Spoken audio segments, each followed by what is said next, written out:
มื้อนี้มาหว่านกาพี่น้องมาเบิ่งวิธีและขั้นตอนหว่านกาเนาะชาวไร่ชาวนาเก่าหดยามมาแล้วก็ได้เตรียมกาเตรียมมุ้งไว้ดำเสียดูดน้ำใช่พี่น้องดูดน้ำห้วยน้ำกับบ่มี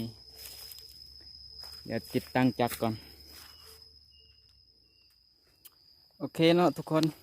ตอนนี้เราก็ติดตั้งจักรดูดน้ำเรียบร้อยแล้วสตาร์ทเครื่องกันเลย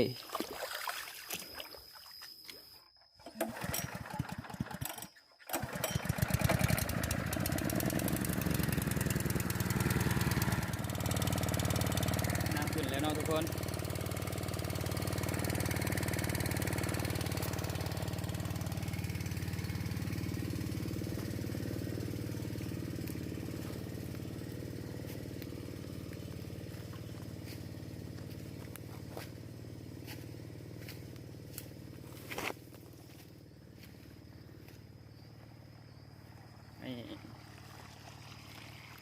ต่อไปเราก็สิเปลี่ยนตีนยางออกเนาะเอาตีนเล็กใส่พี่น้อง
ก็เสร็จเป็นที่เรียบร้อยเนาะติดตั้งไถเรียบร้อยต่อไปกับสีไทยเนาะไถแล้วก็คาด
หลังจากเขาไทยเขาคาดแล้วเนาะ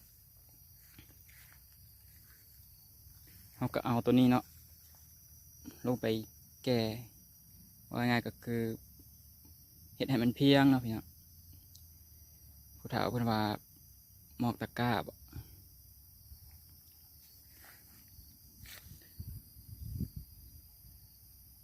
ตอนนี้หว่านแล้วเนาะ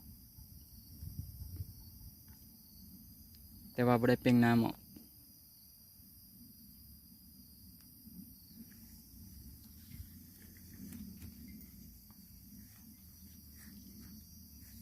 ถ้าไผอยากลกกล้าง่ายเนาะอยากได้กล้าง่ายเวลาลกนะไถคาดหมอกเรียบร้อยเป่งน้ำออกแล้วก็ปาไว้ให้มันสมัดเนาะให้ดินมันสมัดจะจังค่อยหวานเวลาลกเสร็จให้ลกง่ายเนาะหมากเขามันบ่จมดิน